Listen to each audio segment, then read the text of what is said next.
Assalamualaikum warahmatullahi wabarakatuh. Perkenalkan, nama saya Hendra Wijaya Triwardana dari kelompok 3 dengan tema penganggaran modal, NVP dan IRR.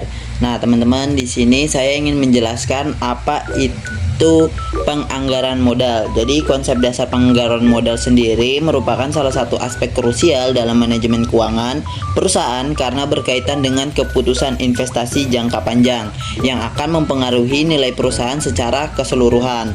Lalu, selain sebagai proses perencanaan investasi, penganggaran modal juga berfungsi sebagai instrumen untuk menilai kelayakan proyek.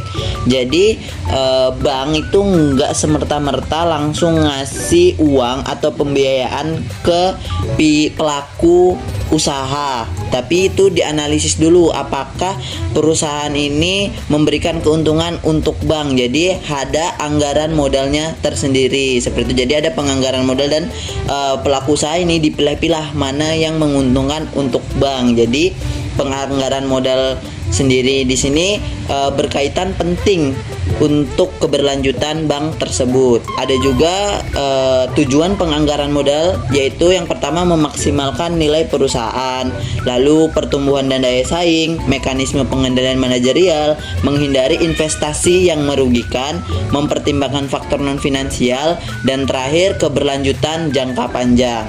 Tidak hanya ada penganggaran modal, namun di dalam situ ada yang namanya biaya modal. Biaya modal atau cost of capital adalah tingkat pengembalian minimum yang harus diperoleh suatu lembaga keuangan untuk menutup biaya penggunaan dana yang dihimpun. Dan bank syariah juga tidak menggunakan bunga, melainkan mengandalkan mekanisme profit and loss sharing atau biasa disebut itu bagi hasil dan akad-akad syariah seperti mudharabah dan musyarakah untuk menghimpun dan menyalurkan dana. Jadi, jika bank mengeluarkan uang atau berinvestasi sebesar 200 juta, maka perusahaan itu harus mengembalikan sebesar biaya modal yang telah dikeluarkan bank saat akad atau saat pengembalian jatuh tempo sebesar 200 juta juga. Itu udah minimum. Jadi bank misalnya menganalisis lalu melihat perusahaan ini menguntungkan, maka akan diberikan modal. Namun jika tidak menguntungkan, bank tidak akan berani untuk memberikan modal untuk perusahaan tersebut. Bahkan jika dia pengembaliannya hanya minimum, bank itu masih pikir-pikir lagi apakah mau mengambil proyek ini atau tidak. Lalu biaya modal ini juga dihimpun dengan cara yang pertama, dana pihak ketiga. Dana pihak ketiga ini dihimpun melalui tabungan nasabah, giro, dan deposito dengan akad wadiah maupun mudharabah. Yang kedua itu modal inti atau bersumber dari pemilik atau pemegang saham di bank. Ketiga adalah instrumen pembiayaan syariah lainnya seperti suku yang diterbitkan bank syariah di pasar modal. Lanjut ada WACC atau Weighted Average Cost of Capital, yaitu perhitungan di bank syariah yang mirip dengan konvensional tetapi basis komponennya itu berbeda. Kalau WACC ini merupakan rata-rata timbang dari biaya modal sendiri, biaya modal dari suku, dan biaya dari dana pihak ketiga berbasis bagi hasil.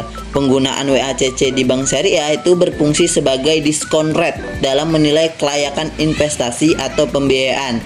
Dan jika NPP suatu proyek itu positif dengan menggunakan WACC sebagai tingkat diskontonya, maka proyek itu dianggap layak. Hal ini memastikan bahwa setiap investasi menghasilkan nilai tambah bagi pemegang saham maupun pemilik dana. Nah, seperti yang saya jelaskan tadi bahwa bank itu menghimpun biaya modalnya tidak hanya dengan satu sumber, tapi dengan 3 sumber. Yang pertama, dana pihak ketiga, terus modal inti, serta instrumen bank syariah lainnya. Jadi semuanya itu punya beban masing-masing, makanya dibilang weighted average cost of capital atau ada rata-rata tertimbangnya seperti itu, teman-teman. Lanjut ke arus kas. Dalam perbankan syariah, arus kas masuk atau cash inflow umumnya berasal dari pendapatan real proyek yang didanai dengan akad syariah. Misalnya dalam akad mudharabah, Lalu arus kas masuk bagi bank syariah berupa bagian keuntungan nisbah sesuai kesepakatan dari proyek usaha yang dijalankan nasabah.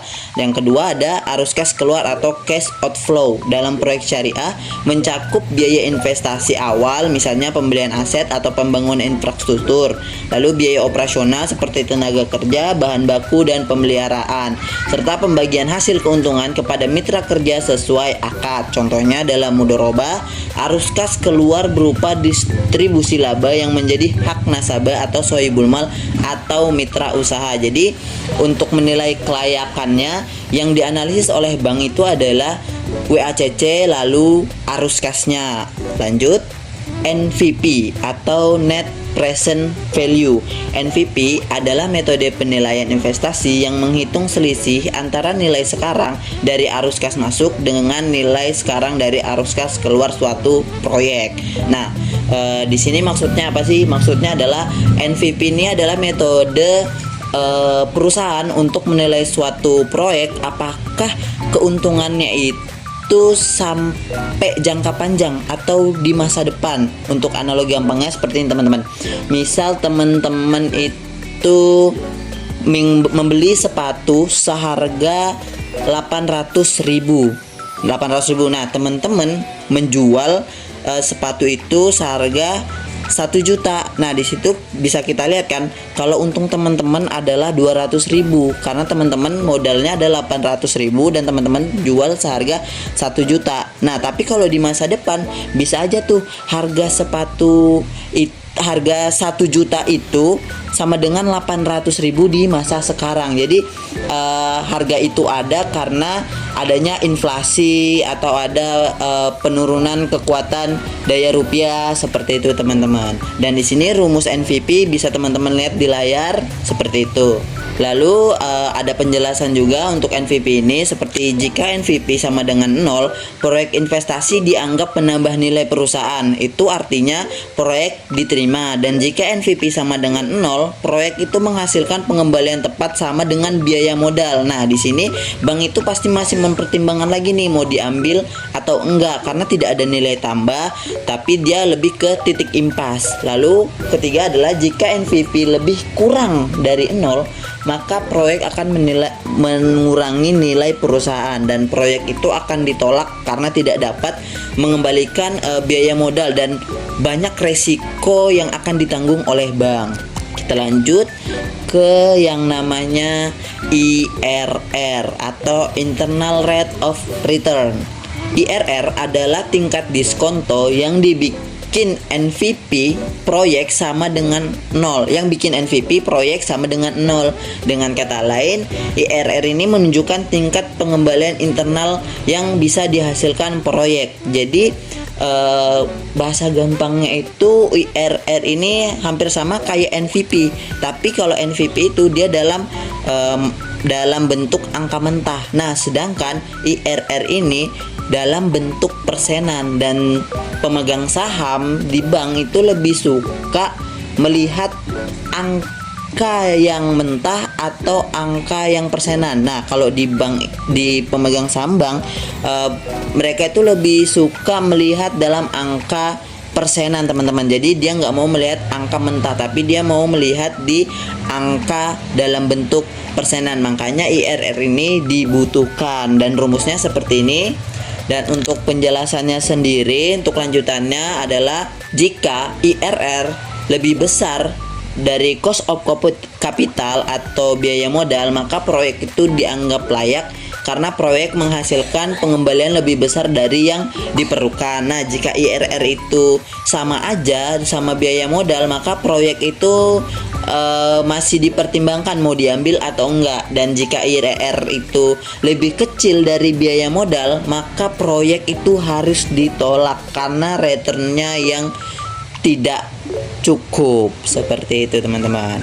Baik teman-teman, itu saja yang bisa saya sampaikan tentang penganggaran modal, NVP dan IRR.